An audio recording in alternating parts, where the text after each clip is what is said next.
I would like to welcome up, please, Rosie Barfoot.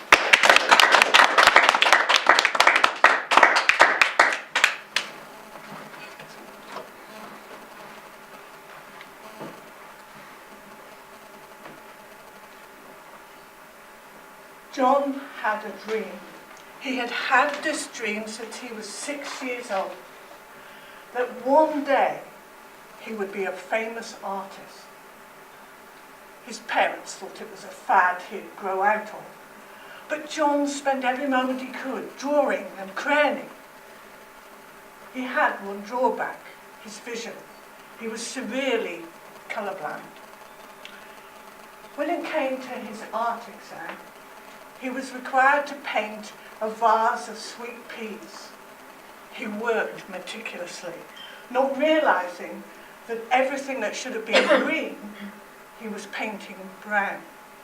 Instead of a vibrant vase of flowers, he had a dull, dreary death scene. He failed. This was grist to his father's mill. A hard, self-made man. He came down on John. "Oh, I told you, lad, you'd never make anything of yourself with art. You'll never make any money with art. Get a proper job, that's what you need to do." To deter him even further, he took him along to the art gallery. He said, "Look at Constable, lad. Look at the depth of colour. Look at the detail. Can you paint like that?" "No, I don't think so." "What about this one then? Look at the colour. Look at the detail. Can you do it like that, lad?" "No, you'll fail." His father's words pierced John's soul like barbed arrows, dripping their poison drop by drop each day. And John felt his dream wither and die like a dried up prune in the sun. Lost and unable to find work, John went to work in his father's factory. He hated it. He had no motivation.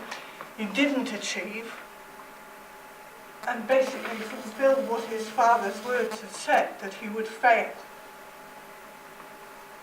Many years later, a friend said, "Would you come with me to Toastmasters, keep me company?" John had no idea what that was, so he said, "Yes, I'll go."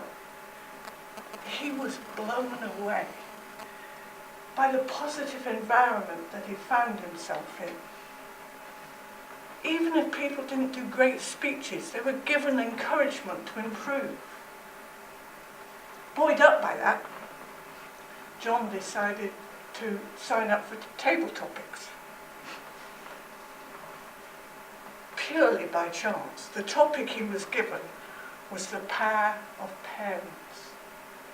Well, couldn't have done anything better than that. He just poured out years of frustration. His 2 minutes wasn't long enough for the emotions that he felt. He spoke so eloquently, he won Best Speaker. And so excited by this, he signed up to be a member. But his father's words still haunted him, and he kept putting too much detail into every speech and would overrun his time, despite advice to the contrary. While he was researching his next speech, a little advert popped up. Cartooning for communicators. And on a whim, John signed up for it and went along. On the course, the tutor, Martin Shelton, said to him, "Everyone can draw. You give a child a pen and they will draw. But so many adults will tell you they can't draw. What happens in between?" Years of negative feedback and self-deprecation. He went on to explain that with cartooning, it's the essence that counts. And he demonstrated it by drawing this and saying, "Where am I?" Everyone said Paris, except one bright spark who said Blackpool. He went on to explain that even with just simple lines, you can create different characters and different emotions.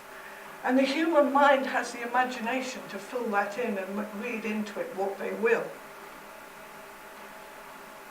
John had an epiphany, a light bulb moment. And he realized that he didn't need detail. He didn't need detail in his sketches, in his speeches, or even in his life, which he had cluttered up with stuff. And cartooning was mainly black and white, so his colour blindness didn't matter. At the end of the course, Martin asked them to draw what they had learned. And John drew this. He realised that he could come out from his father's shadows, and if he forgave his father, it would give him the wings and the freedom to follow his dream. So pleased with this, the next day John put it on Twitter, and every day after that he put a new cartoon out on Twitter. And it wasn't long before a publisher contacted him and asked to talk to him about commissioning for a book. John saw a whole new future coming out in front of him. And he reflected on what he would take on that journey. Firstly, it is the essence that counts. Less is more in your life, in your sketches, and in your speeches.